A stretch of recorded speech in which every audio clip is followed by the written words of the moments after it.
तो राष्ट्र की बात में आज उत्तर प्रदेश विधानसभा चुनाव की बात होगी। अगले साल होने वाले यूपी विधानसभा चुनाव के लिए भले ही अभी औपचारिक बिगुल नहीं बजा हो, लेकिन राजनीतिक दलों की तैयारियां और बयानबाजी से मानो यूपी की जंग ऐसा लग रहा है अब शुरू हो गई है। सीएम योगी आदित्यनाथ हो, अखिलेश यादव हो, बीएसपी हो या ओवैसी, हर कोई अपना अपना दावा ठोक रहा है। इस बीच सीएम योगी आदित्यनाथ और अखिलेश यादव के बीच एक जुबानी जंग शुरू हो चुकी है। अखिलेश यादव के एक बयान पर सीएम योगी आदित्यनाथ ने उनके पिता मुलायम सिंह यादव पर तंज कस दिया है। सीएम योगी आदित्यनाथ ने कहा उनके अब्बाजान, यानी अखिलेश के लिए कह रहे हैं, उनके अब्बाजान कहते थे अयोध्या में परिंदे को भी पर नहीं मारने देंगे, लेकिन अब वहां राम मंदिर का निर्माण शुरू हो गया है। अगले 3 साल में अयोध्या में एक बड़ा भव्य राम मंदिर होगा, यह योगी आदित्यनाथ कह रहे हैं। दरअसल अखिलेश यादव ने कहा था सीएम योगी से बड़ा हिंदू हूं, मैं बीजेपी से भी बड़ा हिंदू हूं। हिंदू होने की जो परिभाषा बीजेपी वालों की है वो समाज को बांटती है। साथ ही उन्होंने कहा था जहां तक भगवान की पूजा की बात है तो मैं भी सुबह 4:30 बजे उठकर पूजा करता हूं। इसके अलावा उन्होंने कहा योगी जी अगर 4 बजे उठते हैं तो मैं 3:30 बजे उठता हूं। वहीं अखिलेश यादव ने सीएम योगी के उस बयान पर भी पलटवार किया जिसमें योगी ने अखिलेश के पिता मुलायम सिंह यादव को अब्बाजान कहकर तंज कसा था। सुनिए। जनता पार्टी के मुख्यमंत्री जी को अपनी भाषा पर संतुलन रखना चाहिए। कल मैंने इंटरव्यू सुना है, हमारा आपका मुद्दों पे झगड़ा हो सकता है, लेकिन अगर हमारे पिताजी के लिए कुछ कह रहे हो तो तैयार रहना, अपने आपके पिताजी के लिए भी मैं कुछ कह दूंगा।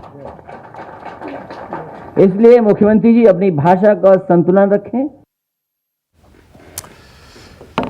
इधर आज बीजेपी के राष्ट्रीय अध्यक्ष जेपी नड्डा भी लखनऊ पहुंचे। उन्होंने सरकार की उपलब्धियां गिनाते हुए कहा बीजेपी सीएम योगी के नेतृत्व में यूपी अब बीमारू राज्यों की कैटेगरी से निकल गया है। जरा सुनिए। प्रधानमंत्री मोदी जी ने 10 करोड़ किसानों को 2000 रुपए के हिसाब से 3 किस्तों में देने का जो निर्णय किया है, प्रधानमंत्री किसान सम्मान निधि में अभी तक 1.36 लाख करोड़ रुपए भारत के 10 करोड़ किसानों को दे दिया था। क्या ये हम आंकड़े याद रख करके चर्चा नहीं करेंगे? ये हमने एजेंडा सेट नहीं करना है क्या? क्या हमने लोगों को नहीं बताना है कि हम कैसे अलग हैं? आज तक किसने किसान का सम्मान दिया था? मैं अपने हिमाचल में बहुत अच्छा काम करता था, फैमिली प्लानिंग टॉप मोस्ट, लोगों को सुविधा देना टॉप मोस्ट, सब कुछ। लेकिन जब आंकड़े बिगड़ते हुए देखते था देश का, तो मैं पूछता था ये हम इतना अच्छा काम कर रहे हैं, ये इतने अच्छे काम के बाद ये बीमारी कहां से लग रही है, कैसे ये नहीं हो रहा है? तो पता चलता था कि हमारे यहां कुछ बीमारू राज्य हैं, कुछ बीमारू राज्य हैं, और उस बीमारू में यू होता था उत्तर प्रदेश, हर दृष्टि से बीमार। आज वो बीमारू राज्य अपने पांव पर सबल होकर के योगी जी के नेतृत्व में छलांग लगाता हुआ आगे बढ़ रहा है और दूसरे नंबर पर खड़ा हो गया। इस बात को हमको समझना चाहिए। सीएम योगी आदित्यनाथ ने विपक्ष पर हमला बोलते हुए कहा विपक्ष को विकास से कोई लेना देना नहीं है, यूपी की जनता बीजेपी के साथ खड़ी है। एक ही आरोप विपक्ष लगा रहा था और लगा रहा था कि पंचायत चुनाव नहीं कराने चाहिए थे। उनको विकास से कोई मतलब नहीं, वे संवैधानिक प्रक्रिया को रोकना चाहते थे। हम लोगों ने कहा कि हम कोरोना को भी नियंत्रित करेंगे और पंचायत चुनाव को भी संपन्न करेंगे और अंततः पंचायत के चुनाव प्रदेश के अंदर देश की सबसे बड़ी आबादी के राज्य में सकुशल संपन्न हुए। विपक्ष चुनाव की दृश्य जब आ रहा था तो पब्लिक भारतीय जनता पार्टी के प्रत्याशी के पक्ष में खड़ा होकर के पब्लिक चिल्लाने लग गई थी कि नहीं नहीं नहीं, भारतीय जनता पार्टी का ब्लॉक प्रमुख बनना चाहिए क्योंकि हमें विकास कराना है। जिला पंचायत अध्यक्ष भारतीय जनता पार्टी का बनना चाहिए क्योंकि हमें विकास कराना है। और जिन लोगों ने लूट खसोट का एक नया प्रदेश के अंदर जरिया बनाया था, ऐसे लोगों को किसी भी स्थिति में नहीं आने देना चाहिए। इधर अखिलेश यादव ने अपना दावा आज फिर से दोहरा दिया, बड़ा दावा। अखिलेश बोले इस बार समाजवादी पार्टी यूपी में 400 सीटें जीतने वाली है। जरा फिर से सुनिए। 2 दिन पहले भी हमने सुनाया था, आज फिर बोले 400 सीटें जीतेंगे। सुनिए। हर आदमी सच बोल सकता है, आपका जवाब दे सकता है, तो सरकार घबरा रही है, डर रही है। चुनाव आने दीजिए, जो संख्या मैंने बताई है वही संख्या उत्तर प्रदेश में समाजवादी पार्टी और उसके सहयोगी दल जीत करके आएंगे। इस सरकार में भारतीय जनता पार्टी से झूठी उम्मीद कर सकते हो। इतने झूठे मुख्यमंत्री कभी नहीं मिले होंगे उत्तर प्रदेश को जो अब मिले हुए हैं। इस सबके बीच बीएसपी के राष्ट्रीय महासचिव सतीश चंद्र मिश्र ने भी अपना दावा किया। उन्होंने कहा अगले विधानसभा चुनाव में यूपी में बीएसपी की सरकार बनेगी, क्योंकि पूरा यूपी अब मायावती की तरफ देख रहा है। वहीं असदुद्दीन ओवैसी और ओम प्रकाश राजभर भी अपने अपने दावे कर रहे हैं। राष्ट्र की बात में इसीलिए हमारा आज का सवाल बड़ा सीधा है। अखिलेश क्यों बोले मैं योगी से बड़ा हिंदू, और योगी ने मुलायम को अब्बाजान क्यों कहा? क्या रणनीति है इसके पीछे? राष्ट्र की बात में जल्दी से परिचय करा दूं। बीजेपी से आज संजू वर्मा आ गई हैं, समाजवादी पार्टी से अनुराग भदौरिया आपको दिखाई देंगे, बीएसपी से सुधींद्र भदौरिया आपको दिखाई दे रहे हैं, और मुस्कुराते हुए सुरेंद्र राजपूत आ गए हैं आपकी टीवी स्क्रीन पर। वारिस पठान भी हैं एआईएमआईएम से, और अभय दुबे हैं, सीनियर जर्नलिस्ट हैं, पॉलिटिकल कमेंटेटर हैं। आप सभी का स्वागत है। संजू, आपसे शुरू करूंगा।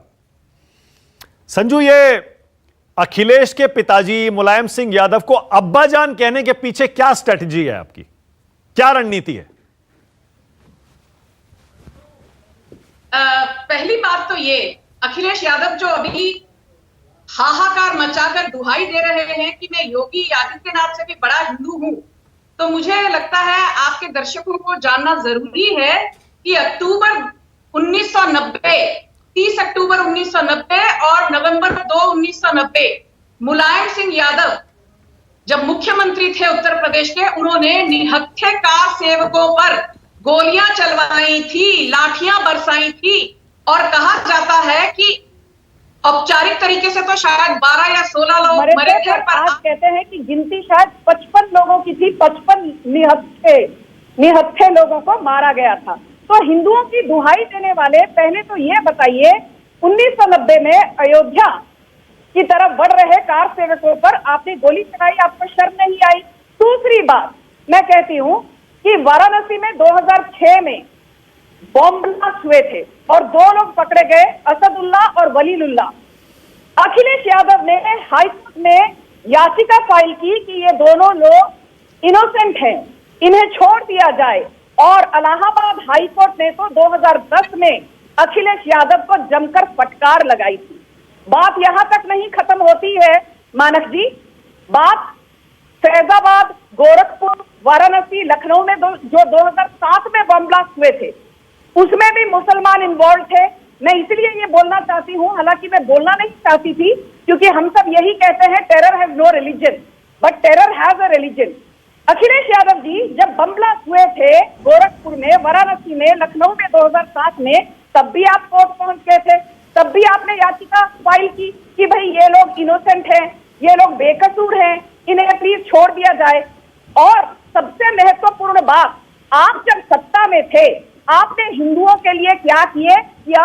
5 ऐसी चीजें गिनवा दीजिए जो आपने हिंदुओं के भले के लिए किया हो। आप आजमगढ़ से विधायक हैं, चलिए उत्तर प्रदेश की बात छोड़िए, आजमगढ़ में आपने हिंदुओं के लिए क्या किया?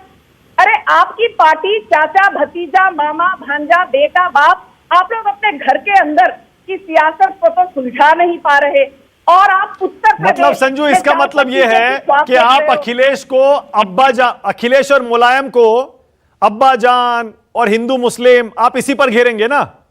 क्यों नहीं घेरेंगे? हाँ, वो योगी आदित्यनाथ तो कुछ भी कहे, पर हम सत्ताधारी पार्टी होकर हमको चुप रहना है और इनकी अनाप शनाप बेबुनियादी इल्जामों को झेलना है। क्यों? सत्ताधारी पार्टी का लोकतंत्र में कोई फ्रीडम ऑफ एक्सप्रेशन नहीं होता। फ्रीडम ऑफ एक्सप्रेशन गणतंत्र में सिर्फ विपक्ष को मिलता है क्या? माना अनुराग भदौरिया अगर अखिलेश कहेंगे मैं बड़ा हिंदू और बीजेपी के जाल में फंसेंगे तो यही होगा, मुल्ला मुलायम, अब्बा जान, इन सब में इस सब बहस से आप भाग नहीं पाएंगे अनुराग। कि आपने देखा भारतीय जनता पार्टी के प्रवक्ता कितनी बेशर्मी से इधर उधर की बातें कर रहे हैं, लेकिन 4.5 साल में जो काम है उस पर ही गिरा रहे हैं। आप देखिए इनकी कहानी देखिए, कह रहे हैं कि हालांकि ये देश के संविधान को नहीं मानते मुझे लगता है, और देश के कानून व्यवस्था को भी नहीं मानते। हम लोग संविधान और न्याय अब किसी को कोई ऑब्जेक्शन। और उसने सबसे ज्यादा अगर विकास अगर अयोध्या किया तो समाजवादियों ने किया, चाहे वहां पे राम की पौड़ी बनाई हो, चाहे पांच कोसी यात्रा वहां पे बनाई हो, चाहे चेंजिंग रूम बनाए हो, चाहे पूरे अयोध्या का हमने अंडरग्राउंड इलेक्ट्रिफिकेशन किया हो। एक बात। दूसरी बात, जहां तक भाषा की बात है, उत्तर प्रदेश के मुख्यमंत्री को भाषा ही नहीं आती। दिक्कत तो ये है, अगर आप हिंदू मतलब होता है, हिंदू वही होता है जो सनातन धर्म को मानता है। सनातन धर्म का मतलब क्या होता है? सनातन धर्म मतलब भाईचारा, लोकतंत्र, इसको कहते हैं ना। पूरे वसुदेव कुटुंबकम की बात करने वाले हम लोग हैं, सभी को अपनाते हैं और कोई यहाँ पे कोई पराया नहीं है, सबको अपना के चलते हैं, किसी को तकलीफ ना हो पाए, अंतिम व्यक्ति को भी न्याय दिलाने की क्षमता हो। इसी को तो सनातन धर्म कहते हैं। सनातन धर्म में तो लोकतंत्र है। लेकिन आप देखिए, अगर मैं इनसे बात करूंगा रामायण की, अगर हमारे साथ बीजेपी के प्रवक्ता आप 1 to 1 कर दीजिए, इनसे मैं अगर चौपाई पूछने लग जाऊं कि आप चौपाई सुनाइए रामायण की, मैं सुनाऊंगा 20 चौपाई। सुनाइए, अनुराग सुना दीजिए फिर आज। अनुराग सुना दीजिए। चलिए मैं सुनाता हूँ। सुनाइए मैं सुनाता हूँ, उनसे बोलिएगा वो भी फिर सुना दे। पहले आप सुनाइए। और सुनिए, मैं बोल भी दे रहा हूँ। हाँ। मैं पूरी बात कर लूं। मैं बोल भी दे रहा हूँ कि मैंने जब उनको बोला था कि यहाँ प्रभु राम जब सीता माँ को जब रावण लेके चला गया, तो प्रभु राम देखिए सनातन धर्म को मानने वाले वो भी अपने आप को क्या कह रहे हैं कि हम महादेव की आराधना करेंगे, महादेव की आराधना कर रहे हैं। तो उन्होंने क्या बोला? नमामि शमिशान निर्माण रूपम विभम व्यापकम वेद स्वरूपम निजम निर्गुणम निर्विकल्पम निरियम चिराकाश महाकाश भासम भजे हम करालम महाकाल कालम कृपालम गुणगार संसार पारम न तो हम। और सुन लीजिए, जब प्रभु राम कहते हैं, प्रभु राम ने वहां एक और चीज, विप्र धनुषुर संत हित लिन्ह मनुज अवतार। इसका मतलब क्या होता है? जब समाज के अंदर में भारतीय जनता पार्टी जैसे असुर पैदा होते हैं, जब समाज के अंदर में वो डिवाइड एंड रूल करना चाहते हैं, जब वो उन पे अत्याचार करना चाहते हैं, हम जनता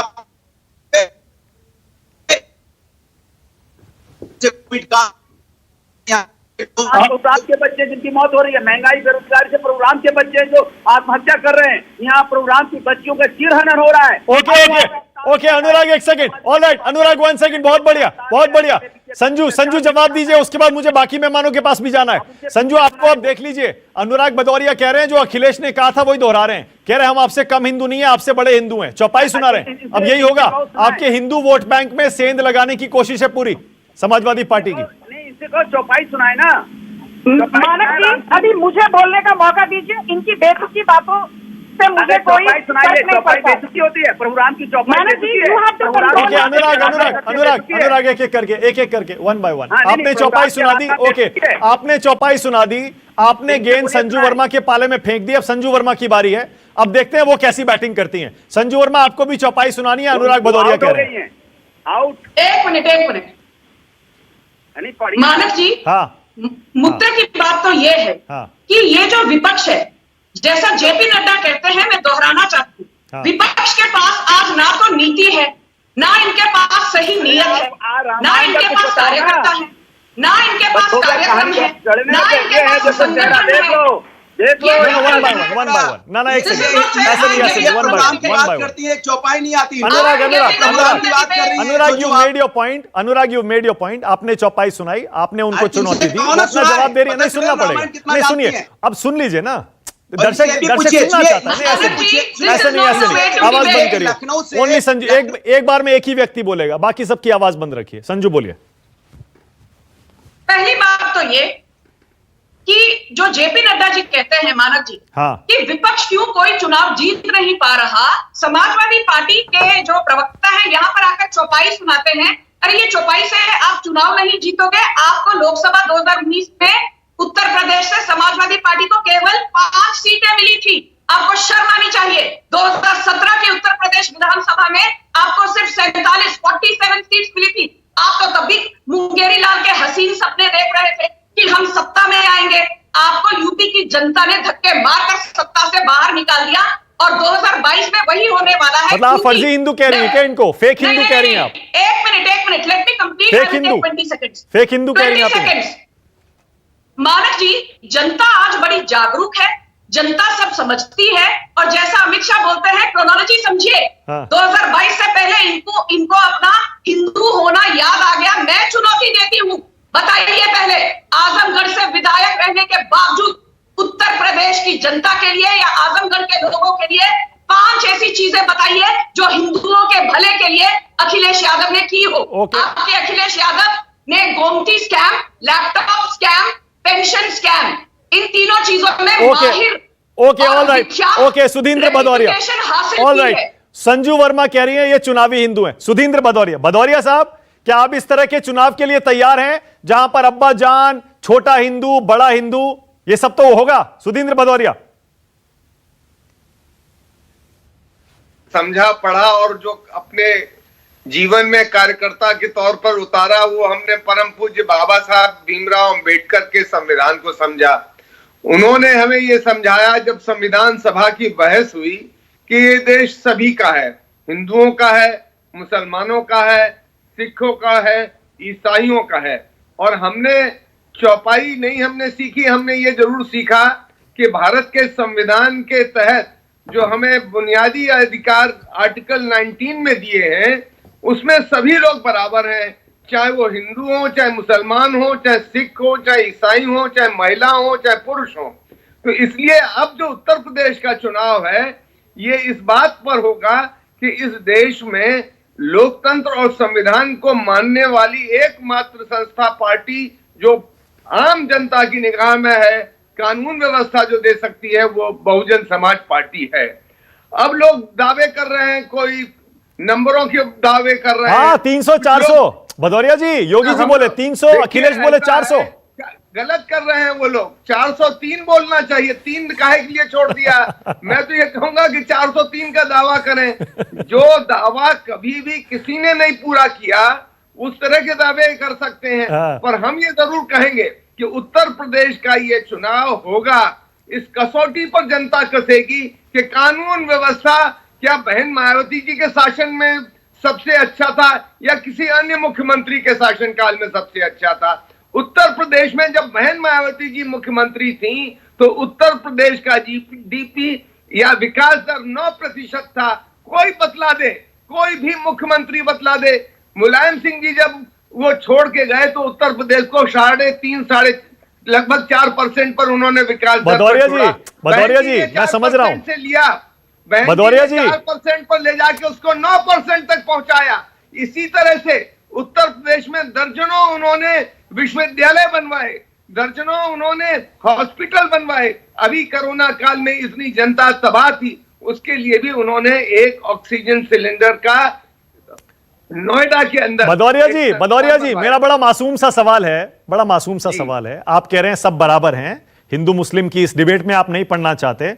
मुझे बहन मायावती का वो बयान भी याद आता है जिसमें वो खुलेआम मुसलमान भाइयों से कह रही थी कि बहुजन समाज पार्टी को वोट दे देना, जिस पर उनकी काफी आलोचना भी हुई थी, चुनाव आयोग से लेकर सुप्रीम कोर्ट तक। आपको याद होगा हम कह रहे हैं क्योंकि कुछ लोग जब ये कहते हैं कि कुछ लोग हिंदुस्तान में नहीं दूसरे देश में जाके रहें, तो हमारा ये कहना है कि उनका उतना ही ये देश है जितना कि अन्य लोगों का है। इसलिए हमारा कर्तव्य बनता है, वो अल्पसंख्यक जरूर है, कुछ लोग बहुसंख्यक हो सकते हैं, पर ये देश समान रूप से सभी लोगों के लिए बराबरी का हक देता है। इसलिए डरिए मत, हम आपके पीछे खड़े हैं, आपको सुरक्षा देंगे। हम केवल लफाजी नहीं करेंगे, हम केवल दोहे और चौपाइयां नहीं पढ़ेंगे, मतलब हम इस देश के अंदर वास्तव में संविधान को लागू करेंगे और बराबरी लाकर हम इस देश की जनता को और विशेषकर कमजोर वर्गों को, दलितों को, शोषितों को, वंचितों को, महिलाओं को, इन लोगों को अधिकार देकर एक नया उत्तर प्रदेश, एक नई रोशनी लाकर और नए भारत निर्माण की ओर। बहुत बढ़िया सुधींद्र भदौरिया, बीएसपी की तरफ से समाजवादी पार्टी और कांग्रेस और बाकी पार्टियों को चुनावी हिंदू बता रहे हैं, एक तरह से चुनावी हिंदू। वही बात जो बीजेपी कह रही थी। सुरेंद्र राजपूत हैं क्या?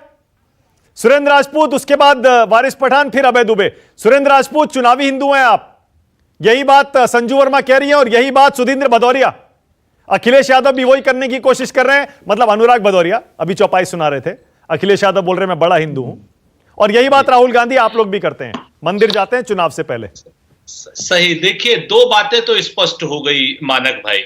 नंबर एक, ये स्पष्ट हो गया कि बसपा और भाजपा एक थैली के चट्टे बट्टे हैं, एक सिक्के के दो पहलू हैं। दोनों को ही बाकी सब लोग अपने अलावा चुनावी हिंदू नजर आते हैं। हाँ। ये तो तय हो गया ना आपके सामने, हाँ। एकदम बिल्कुल क्लियर हो गया। दोनों के दोनों इस तरीके की बात कर रहे हैं। अब आप देखिए दोनों लोग कैसी कैसी बातें कर रहे हैं। पहली बात, कोई से लड़ रहे हैं कि भाजपा से लड़ रहे हैं। सुधींद्र जी, बंगाल में ये लड़ सुधींद्र रहे भाई, थे सुधींद्र भाई, ममता सुधींद्र से। भाई, बंगाल अब में आप लड़ रहे रहने थे दीजिए, ममता से। रहने दीजिए। जाके ये ये विपक्ष से ही लड़ते माने हैं, कब मैं, भाजपा से नहीं आप जानते हैं कि मैं भदौरिया जी आपको मौका दूंगा जवाब देने का। बंगाल में जिता रहे थे। हाँ, भदौरिया जी आपको मौका दूंगा जवाब देने का। हाँ, सुरेंद्र राजपूत कंप्लीट करिए।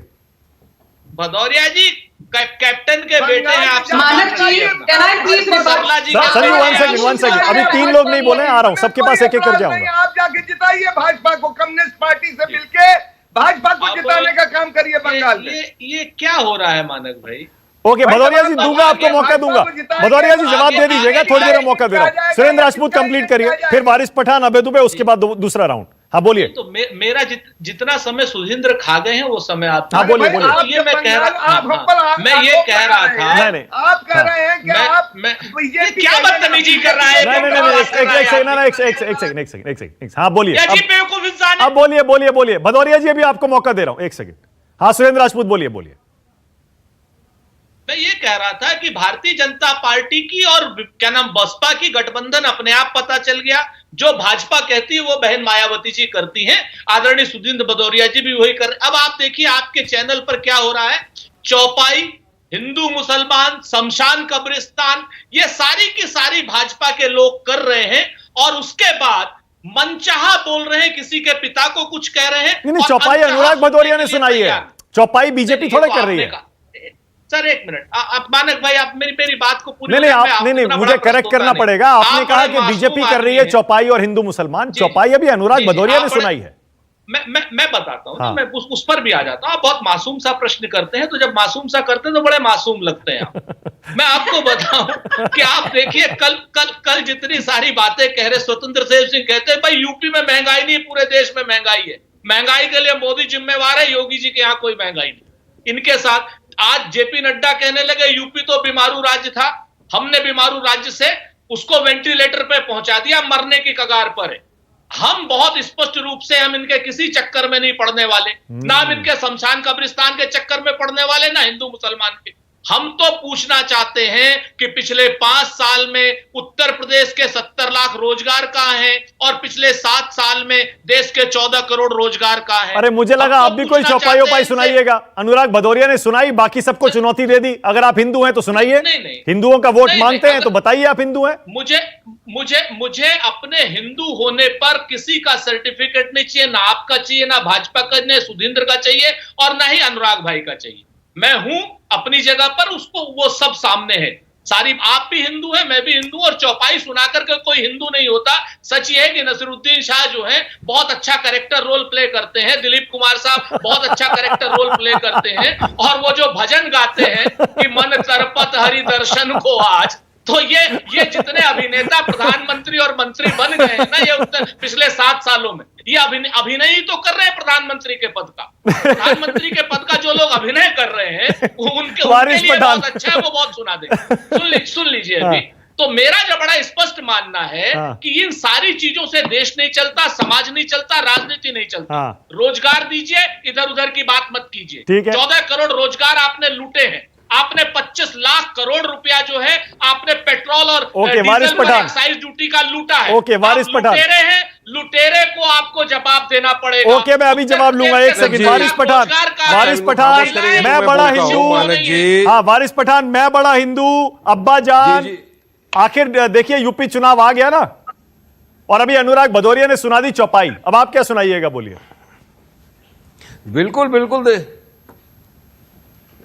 देखिए मानक जी, पिछले 30 मिनट से मैं खामोशी के साथ सुन रहा था, लिहाजा मेरी आपसे दरखास्त है कि मुझे भी बोलने का उतना ही अवसर दिया जाए जितना आपने दूसरी पॉलिटिकल पार्टियों के प्रवक्ताओं को दिया है। आपने सही कहा, यूपी का चुनाव शुरू हो गया है और अभी कौन बड़ा हिंदू, इसका कंपटीशन शुरू हो चुका है। अखिलेश ने कह दिया कि मैं बड़ा हिंदू हूं, कहीं योगी कह रहे हमसे बड़ा कोई है ही नहीं, अब राहुल गांधी ने तो कह दिया था हम तो जनेऊधारू है। अब ये अगर वारिस पठान ये बोल दे कि मैं बड़ा मुसलमान हूं, मुझे वोट दो, तो बोलेंगे कम्युनल पॉलिटिक्स कर रहे हैं। कांग्रेस बोलेगी ये सेक्युलर नहीं है, भाजपा मुझे एंटी नेशनल डिक्लेयर कर देगी और मुझे तो बोला जाएगा कि आप देश के बाहर चले जाइए, पाकिस्तान चले जाइए, फला जगह चले जाइए। मगर एक सवाल ये जागरूक होता है मानक जी कि चुनाव आ गए हैं, 6 महीने बाकी है, डेवलपमेंट की बात कौन कर रहा है? अगर मैं भाजपा के प्रवक्ता को ये बात कर लूं कि बताइए मुझे 4.5 साल में योगी ने कोई 7 ऐसे बड़े कार्य किए हो विकास के उत्तर प्रदेश में, तो उनको गूगल पे सर्च करना पड़ेगा, उनको पता नहीं होगा। अगर मैं समाजवादी पार्टी के प्रवक्ता से पूछ लूं, बताइए साहब 2012 के घोषणा पत्र में अखिलेश यादव ने कहा था कि अगर यदि हम सत्ता में आए तो मुसलमानों को हम 16% रिजर्वेशन देंगे जॉब में, एजुकेशन में, और वो पूरा नहीं किया। दोनों के पास भी जवाब नहीं होगा। तीसरी पार्टी कांग्रेस है, कांग्रेस का टाई टाई फिश है, आपको पता है। कांग्रेस का उत्तर प्रदेश में कुछ नहीं है। राहुल गांधी कुछ अमेठी की अपनी सीट से हार गए, जाके साउथ से लड़े, करेला के पास से लड़े और वहां से जीते।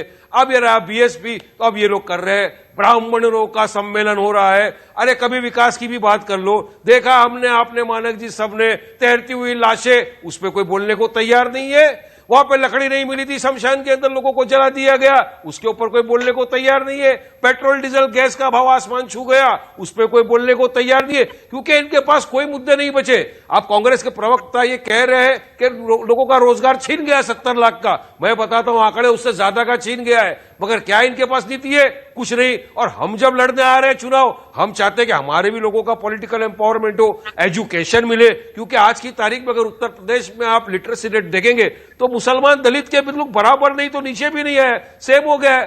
तो क्यों ये हुआ? क्योंकि हमारा पॉलिटिकल एम्पावरमेंट किसी ने किया ही नहीं। अगर देखा ये जाता है देश में कि जहां सत्ता होती है जिस पार्टी की या जिस समाज की, आप समझ लो, तो वहां के लोग कम से कम पॉलिटिकल एम्पावरमेंट होता है, एजुकेशन होता है, ये होता है। हम तो आ रहे लीडर बनाने के लिए, तो सबके पेटों में दर्द शुरू हो गया। समाजवादी ने कल डिक्लेयर कर दिया हम 400 सीट पे जीत रहे हैं। अरे तो 3 सीट छोड़ी किसके लिए है? उनके ऊपर भी आप दावा ठोक देते। अब योगी जी कह रहे हैं, नड्डा जी कह रहे हैं कि हम 350 के पार चले जाने वाले। तो क्या पहले ही रिजल्ट डिक्लेयर कर दिया? तो ये किस दिशा में जा रहे हैं? ना विकास की बात, ना काम की बात, ना आगे बढ़ाने की बात प्रदेश को, बस सिर्फ हिंदू बड़ा, मैं बड़ा, तू छोटा, वो बड़ा, तू छोटा। और सुनिए मानक जी, 10 सेकंड मानक जी, ये बीजेपी वाले यहां पर बोल रहे हैं बैठ के राम, हिंदू, बड़ा हिंदू, इन्होंने यही सियासत की है। राम के नाम पर वोट लिया, राम के नाम पर सत्ता में आए, राम के नाम पर मंदिर का ट्रस्ट बनाया और राम ही के नाम पर घोटाला कर दिया। मेरे हिंदू जो दोस्त है काफी आपकी तरह। ओके अभय दुबे, ऑल राइट, ओके, एक सेकंड, अभय दुबे, उसके बाद संजू वर्मा। अभय दुबे, क्या अखिलेश ने ये कहकर कि मैं बड़ा हिंदू हूं, क्या बीजेपी की पिच पर पहला स्ट्रोक खेल दिया क्या? अभय दुबे, देखिए, मैं तो इन बातों को गंभीरता से लेता नहीं हूं। अभी बंगाल में चुनाव हुआ था, भारतीय जनता पार्टी के मझोले स्तर के और निचले स्तर के तमाम नेता मंचों से कहते थे, ममता बनर्जी को बेगम ममता कहते थे, खाला ममता कहते थे। आप देखिए इसका कोई असर नहीं हुआ। दिल्ली के चुनाव में भारतीय जनता पार्टी ने कितनी सांप्रदायिकता फैलाई, वो बिल्कुल रिकॉर्ड तोड़ दिया सांप्रदायिकता का, उसका कोई असर नहीं हुआ। भाजपा दिल्ली में बुरी तरह हार गई, भाजपा बंगाल में भी बुरी तरह हार गई। 2015 के बिहार के चुनाव में भी सांप्रदायिकता आखिर में फैलाई थी, भाजपा वहां भी नहीं जीती। भाजपा अगर कहीं जीतती है तो सांप्रदायिकता फैलाने के कारण नहीं जीतती है, उसके दूसरे कारण होते हैं। कभी आप मौका देंगे तो हम लोग उसके ऊपर चर्चा करेंगे। अच्छा, अभी जो चुनाव हो रहा है उसमें अभी से ये दावे करना कि हम कितनी सीटें जीतेंगे, ये हास्यास्पद है। इसको भी गंभीरता पूर्वक नहीं लेना चाहिए, चाहे वो कोई भी दावा करे, चाहे भाजपा दावा करे या गैर भाजपा शक्तियां दावा करें। असली बात यह है कि अभी किसी भी पार्टी की राजनीतिक रणनीति, चुनावी रणनीति फर्म अप नहीं हुई है। लोग, राजनीतिक शक्तियां अपना संतुलन बनाने की प्रक्रिया में हैं। अभी बहुत सारा ऐसा मतदाता मंडल है, ऐसे ब्राह्मण वोट है जो पहले फिक्स हुआ करता था, भाजपा का हुआ करता था, अब वो फ्लोटिंग हो गया है। सब लोग उस ब्राह्मण मतदाता को अपनी ओर खींचने में लगे हुए हैं। जो अति पिछड़ी और अति दलित जातियां हैं, अखिलेश जी अति पिछड़ी जातियों का एक गठजोड़ बनाना चाहते हैं। ओम प्रकाश राजभर ओवैसी साहब के साथ मिलकर अति दलित जातियों को अपने साथ जोड़ना चाहते हैं। ये सारी प्रक्रियाएं चल रही हैं। हम लोगों को समीक्षक के तौर पर इन पर निगाह रखनी चाहिए, और राजनीतिक दल जो आपस में अंताक्षरी करते हैं, इसको एक कान से सुनकर दूसरे कान से निकाल देना चाहिए। Okay, all right, Sanju Verma. और उसके बाद जाहिर है मुझे टोक्यो ओलंपिक की भी बात करनी है, क्योंकि मुझे पता है मेरे पैनल में जितने लोग हैं सब इस बात से सहमत होंगे, अगर नीरज चोपड़ा जेवलिन थ्रो का टोक्यो ओलंपिक में मेडल जीत गए, फिलहाल तो ऐसा लग रहा है कि वो गोल्ड भी जीत सकते हैं। जरा आप समझ रहे हैं कितनी बड़ी खबर होगी ये। ट्रैक एंड फील्ड ओलंपिक में गोल्ड मेडल, बहुत बड़ी खबर। फिलहाल नीरज चोपड़ा सबसे आगे चल रहे हैं, एक राउंड बचा है, 5 थ्रो हो चुके हैं, 6 थ्रो मिलते हैं, सिर्फ थोड़ी देर और, अभी खबर आने वाली है। संजू वर्मा, इतने एक कमेंट कर दीजिए, सांप्रदायिकता से कुछ नहीं मिलने वाला आपको इस बार चुनाव में। मानव जी, यहां पर जितने पैनलिस्ट हैं, सारे के सारे पैनलिस्ट बीजेपी के खिलाफ बोल रहे हैं, और एक भी ऐसा, आपने जर्नलिस्ट भी ऐसा लाया जो एंटी बीजेपी है। ये जो अभय दुबे यहां पर बैठकर सांप्रदायिकता का भाषण दे रहे थे, तो इनको याद दिला दूं, इनकी कमजोर याददाश्त है। शाहीन बाग में जो 2 लोगों को पुलिस ने गिरफ्तार किया, खालिद सैफी और आम आदमी पार्टी के ताहिर हुसैन, वो मुसलमान है कि नहीं? आपको मुसलमान बोलने में डर लगता है, भाजपा को सांप्रदायिकता पर भाषण दे रहे हैं। आपको जर्नलिस्ट कहने का अपने आप को हक नहीं है, क्योंकि आप एक तरफा बात बोलते हैं। दूसरी बात, यहां पर चौपाई सुनाई गई, तो अनुराग भदौरिया से मैं एक ही बात कहूंगी, आपकी पार्टी का वो हाल है, मुंह में राम बगल में छुरी। पहले 5 सीटों से ज्यादा अपना आंकड़ा तो बढ़ाइए लोकसभा चुनाव में, बाद में सत्ताधारी पार्टी बनने का ख्वाब देखिए उत्तर प्रदेश में। जहां तक वारिस पठान का सवाल है, मुझे कहते हैं कि भाजपा बिना गूगल के बता नहीं सकती क्या विकास कार्य हुए हैं। आपको तो गूगल का स्पेलिंग नहीं मालूम है वारिस पठान जी। आपका गढ़ है हैदराबाद, हैदराबाद में जीएचएमसी इलेक्शंस में आपका वही टैली रहा 44, हमने अपनी 4 सीटों से 48, 4 गुना बढ़ोतरी हुई आपके गढ़ में जाकर। बंगाल में आपने हिंदू मुस्लिम किया, आपको 0 सीटें मिली। आपने असम में जाकर हिंदू मुस्लिम किया, आईमीन को वहां भी 0 सीटें मिली। आप 20 सीटों पर लड़े बिहार में, आपको सिर्फ 5 पर जीत हासिल हुई। महाराष्ट्र में आप 44 सीटों पर लड़े, आपको सिर्फ 2 सीटें मिली। इसीलिए वारिस पठान, मुंगेरी लाल के हसीन सपने देखना बंद कीजिए। I mean is only a regional party, you are not a national party. रही बात कांग्रेस की, तो कांग्रेस को यह बता दूं क्या क्या हुआ है, और बाकी पैनलिस्ट भी सुन ले। आज उत्तर प्रदेश की मुस्लिम जनसंख्या है 22 to 24%, पर योगी आदित्यनाथ ने कहा है चाहे प्रधानमंत्री फसल बीमा योजना हो, प्रधानमंत्री आवास योजना हो, प्रधानमंत्री किसान सम्मान निधि योजना हो, प्रधानमंत्री उज्ज्वला योजना हो, उन्होंने ये डंके की चोट पर कहा है 30 से 35% मोदी सरकार की हर सेंट्रल स्कीम का फायदा उत्तर प्रदेश में मुसलमानों को दिया जा रहा है, डिस्पाइट द फैक्ट कि मुस्लिम जनसंख्या 22% से ज्यादा नहीं है। इस बात पर क्या कहना है? क्या प्रधानमंत्री आवास योजना के तहत घर दिलाने के वक्त हम देखते हैं कि ये मुसलमान है या दलित है या ब्राह्मण है? क्या गैस सिलेंडर देते वक्त मोदी सरकार या योगी सरकार देखती है ये दलित है, ब्राह्मण है, ओबीसी है? और सुरेंद्र भदौरिया जी को मैं एक भाषण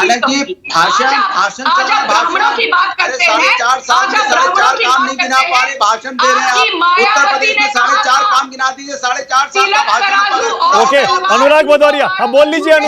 अनुराग बोल लीजिए, उसके बाद मुझे पता है कभी भी गोल्ड मेडल आ सकता है, मुझे ये शो पॉलिटिकल डिबेट रोकना भी पड़ सकता है। अनुराग भदौरिया बोल लीजिए, बताइए 4.5 बोलिए अनुराग। पूछा जा रहा है कि आपने 4.5 काम क्या उत्तर प्रदेश के अंदर क्या क्या नहीं बता पा रहे, दुनिया भर की बात बता रही, भारतीय जनता पार्टी में बोल रहा हूँ